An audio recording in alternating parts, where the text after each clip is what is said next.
जरा बात एक और अहम और बड़ी खबर की करते हैं, बात जम्मू कश्मीर असेंबली की करते हैं, उस असेंबली की करते हैं जिसका आज दूसरा दिन है। पहला दिन मातमी करारदाद के जरिए से 5 से 7 लोगों को खराज अकीदत पेश किया गया। उसके बाद राज्यसभा के इंतखाबात हुए और राज्यसभा के इंतखाबात के बाद आज कायदे से असेंबली चार्ट के हिसाब से दूसरा दिन है ऐवान का। और आज दूसरे दिन भी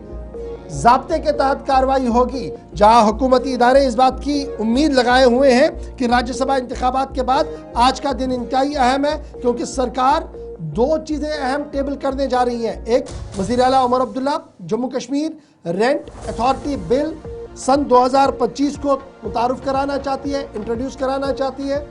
और उसके साथ साथ उस हाउस कमेटी की रिपोर्ट को भी सामने रखा जाएगा जिस हाउस कमेटी को यह काम सौंपा गया था कि मेंबरान असेंबली की तनख्वाहें बढ़नी चाहिए या नहीं, यानी वो रिपोर्ट भी आज ऐवान के सामने रखी जाएगी। न सिर्फ इतना बल्कि 7 से 8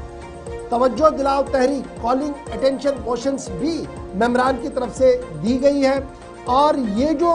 आज का दिन होगा क्या सिर्फ कार्रवाई तक ही महदूद रहेगा या हंगामा होगा? तो हिज़्ब इख्तिलाफ के लीडर्स का मानना है, MLAs का मानना है कि मामला जम्मू कश्मीर के अंदर अमन कानून के बगैर भी है, यानी वो मामला कि जहां पर राहत पहुंचानी थी लोगों को, क्या हुकूमत 1 साल में राहत पहुंचाने में कामयाब हुई? आज Hizb इख्तिलाफ, Bharatiya Janata party, peoples conference और दीगर जमातें सरकार को घेरने का पूरा मन बना चुकी है। ताहम ये जो कानून आज मसवदे कानून तहरीर किया गया है, इसके मुताबिक ये जो dedicated rent authority propose bill आज रखी जाएगी, इसमें मालिकान को भी फ़ायदा है, जो टेनेंट है उनको भी ख्याल रखा गया है, और सन 2012 के टेनेंसी लॉ को आउटडेटेड लॉ करार दिया गया, उसको कहा गया कि कमज़ोर कानून है, इसलिए ये नया कानून लाना है। तो फाइनली आज ये कानून जब आएगा, Jammu Kashmir rent authority bill 2025, उसमें एस्टैब्लिशमेंट ऑफ रेंट अथॉरिटी है, बैलेंस प्रोटेक्शन है, स्पीडी डिस्प्यूट रेजोल्यूशन है, और ये तमाम चीज़ें इस बिल के अंदर रखी गई। इसके अलावा तवज्जो दिलाओ तहरीक कॉलिंग अटेंशन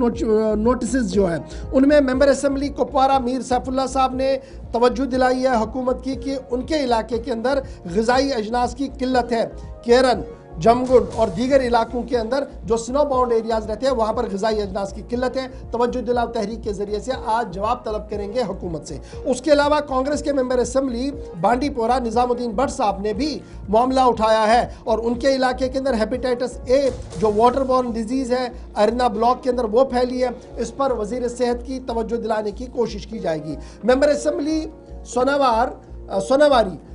हिलाल अकबर लोन साहब ने भी तवज्जो दिलाओ तहरीक दी है, और इस तवज्जो दिलाओ तहरीक के अंदर जो किसानों को नुकसान हुआ है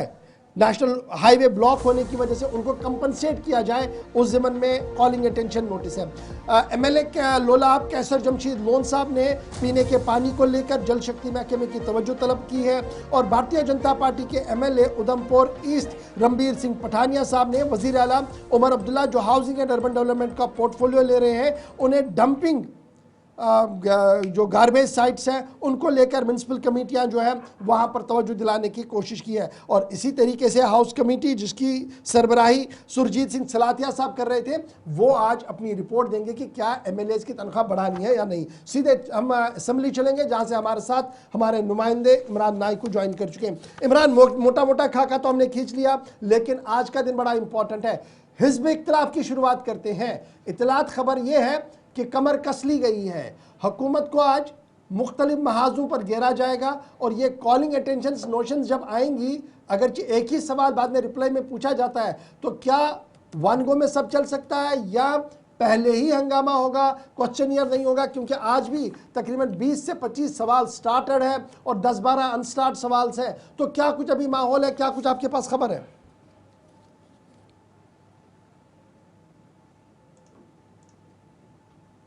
बहाल हो रहा है, दोबारा से शुरू हो रहा है। आज दूसरा रोज है और इस सिलसिले में हम देख रहे हैं कि गुज़िश्ता रोज से ही जम्मू कश्मीर की जो सियासी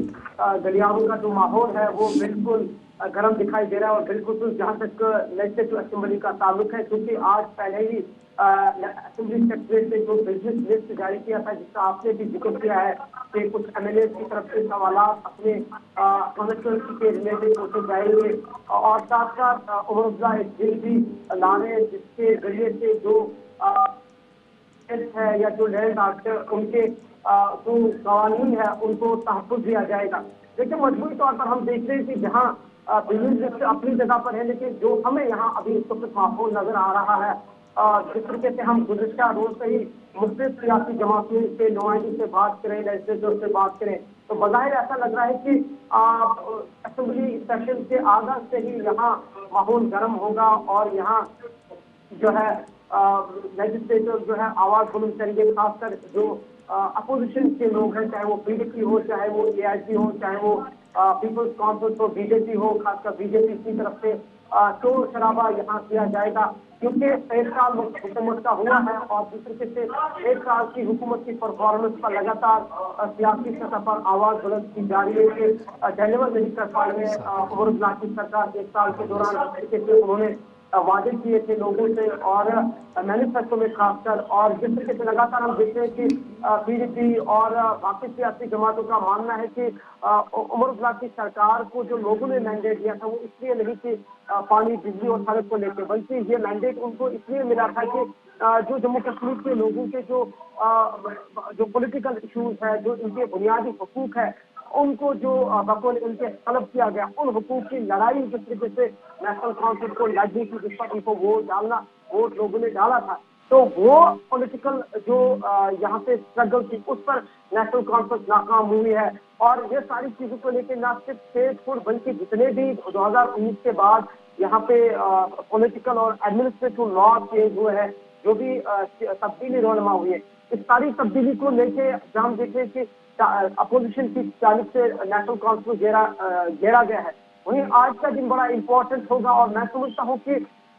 इस सेशन के आगाज से ही यहाँ पे माहौल गर्म होगा और हुकूमत को घेरा जाएगा। और आज स्पीकर रही थोड़ा आवाज ठीक कीजिएगा इमरान की, ताकि दोबारा हमारे साथ ज्वाइन कर सके।